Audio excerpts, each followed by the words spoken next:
Baiklah, Assalamualaikum warahmatullahi wabarakatuh. Perkenalkan, nama saya Vidya Tapoy. Saya dari jurusan Ilmu Hukum Kemasyarakatan Prodi PPKN Universitas Negeri Gorontalo dengan NIM 2214-22053. Baiklah, pada kesempatan kali ini saya akan memaparkan materi melalui video ini dengan judul Badan Eksekutif, Legislatif, dan Yudikatif. Dalam mata kuliah Dasar-dasar ilmu politik dengan dosen pengampu Bapak Roni Lukum, SPD MSc.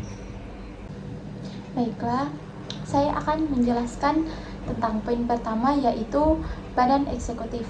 Kekuasaan eksekutif biasanya dipegang oleh badan eksekutif itu sendiri. Di negara-negara demokratis, biasanya badan eksekutif itu terdiri atas kepala negara seperti raja atau presiden beserta dengan menteri-menterinya. Dalam sistem presidensial, menteri-menteri merupakan pembantu presiden yang langsung dipimpin oleh presiden itu sendiri. Sedangkan dalam sistem parlementer, para menteri dipimpin oleh perdana menteri itu.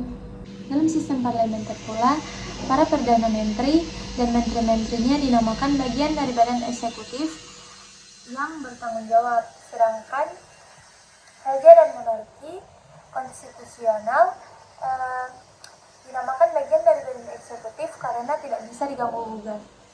Badan eksekutif bertugas untuk menjalankan undang-undang dalam menjalankan sistem pemerintahan.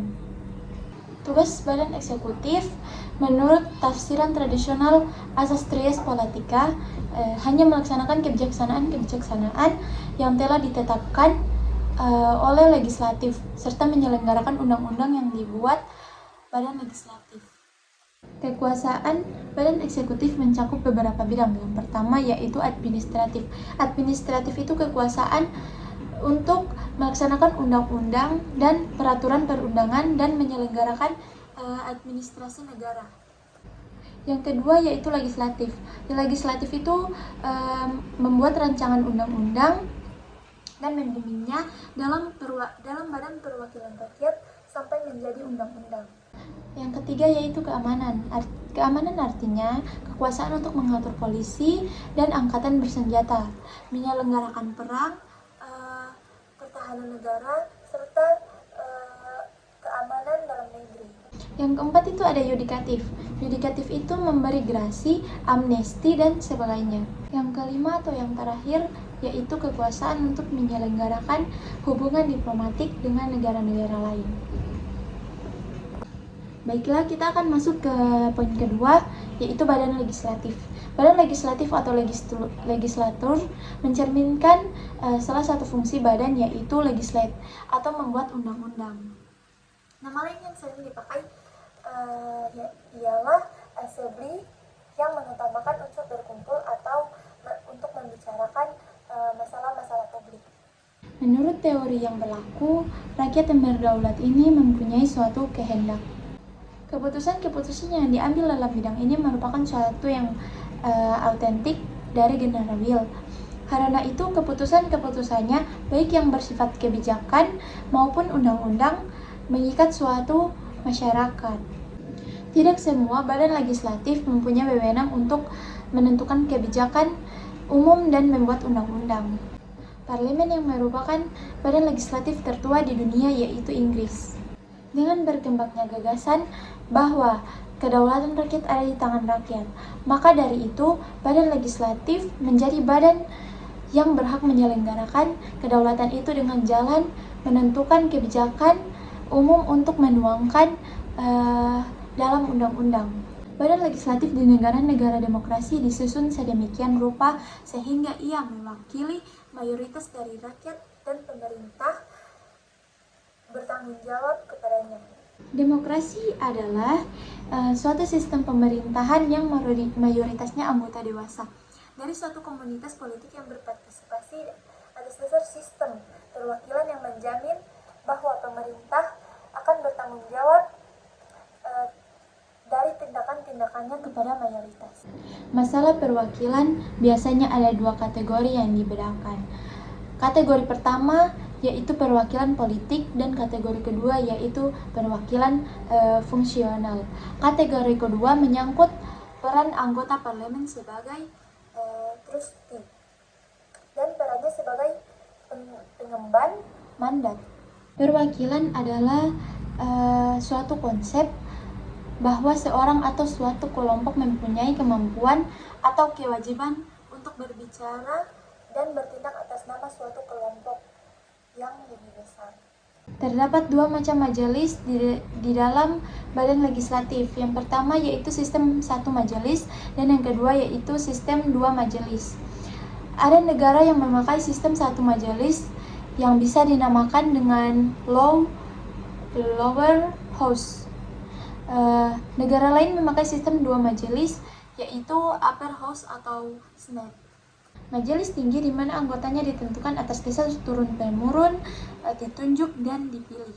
Mengenai anggota majelis tinggi yang dipilih, kita menjumpai bahwa masa jabatan anggota majelis tinggi lebih lama daripada masa jabatan anggota majelis rendah, seperti di India, Amerika Serikat, dan di Filipina. Majelis rendah, biasanya semua anggota yang dipilih dalam pemilihan umum dianggap sebagai majelis yang terpenting. Biasanya masa jabatan sudah ditentukan seperti di Amerika Serikat itu 2 tahun, Filipina 2 tahun, dan di Inggris dan di India itu 5 tahun. Akan tetapi sewaktu-waktu dapat dibubarkan atas anjuran Perdana Menteri untuk diadakan pemilihan yang baru. Wewenang majelis rendah biasanya lebih besar daripada wewenang majelis tinggi, kecuali wewenang di Amerika Serikat. Wewenang ini tercermin baik di bidang legislatif dan di bidang pengawasan atau kontrol. Fungsi badan legislatif itu ada 2. Yang pertama yaitu menentukan kebijakan atau polisi dan membuat undang-undang. Untuk itu, badan legislatif diberikan hak inisiatif untuk mengadakan amandemen terhadap rancangan undang-undang yang disusun oleh pemerintah, dan terutama di bidang budget atau anggaran. Yang kedua, mengontrol badan eksekutif. Dalam arti menjaga semua tindakan badan eksekutif sesuai kebijakan-kebijakan yang telah ditetapkan. Untuk itu, menyelenggarakan tugas ini, Badan Perwakilan Rakyat diberi hak-hak yang khusus. Komite Nasional Indonesia Pusat atau disingkat dengan KNIP merupakan badan pembantu presiden yang dilantik serta bertugas pada tanggal 29 Agustus 1945 sampai 15 Februari 1950. MPRS atau Masa Demokrasi Terpimpin bertugas untuk menentukan anggota DPR serta menentukan rancangan undang-undang. Baiklah, kita masuk pada poin ketiga, yaitu yudikatif. Badan yudikatif adalah badan yang berfungsi untuk melaksanakan dan mengadili terhadap penyelewengan undang-undang. Badan yudikatif dalam negara demokratis memiliki 2 sistem hukum yang berbeda, yaitu sistem common law dan sistem civil law. Sistem common law ini bukan merupakan aturan-aturan yang sudah dikodifisir atau dimasukkan dalam suatu kitab undang-undang seperti kode sivil, tetapi merupakan suatu kitab undang-undang dalam zaman lalu yang telah dirumuskan oleh hakim.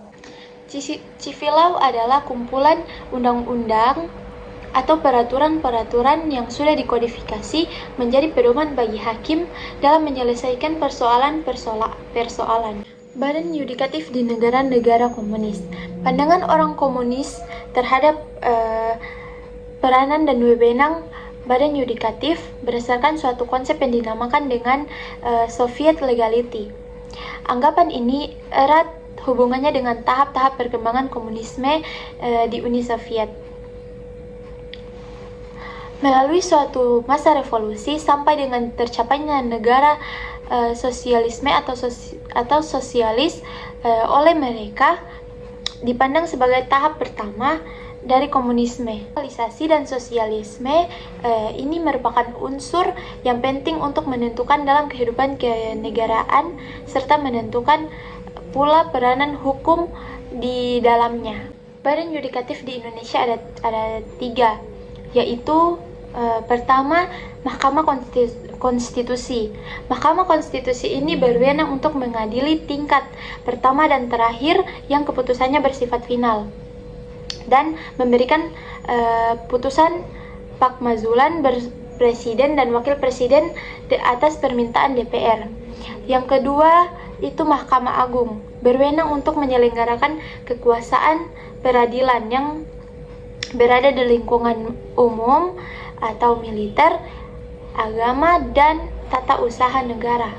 Yang ketiga itu Komisi Yudisial yang berwenang untuk mengusulkan peningkatan hakim agung dan menegakkan kehormatan dan perilaku hakim. Baiklah, itulah paparan materi dari saya. Kurang lebihnya mohon maaf, jika ada salah kata mohon maaf. Billahi taufiq wal hidayah. Wassalamualaikum warahmatullahi wabarakatuh.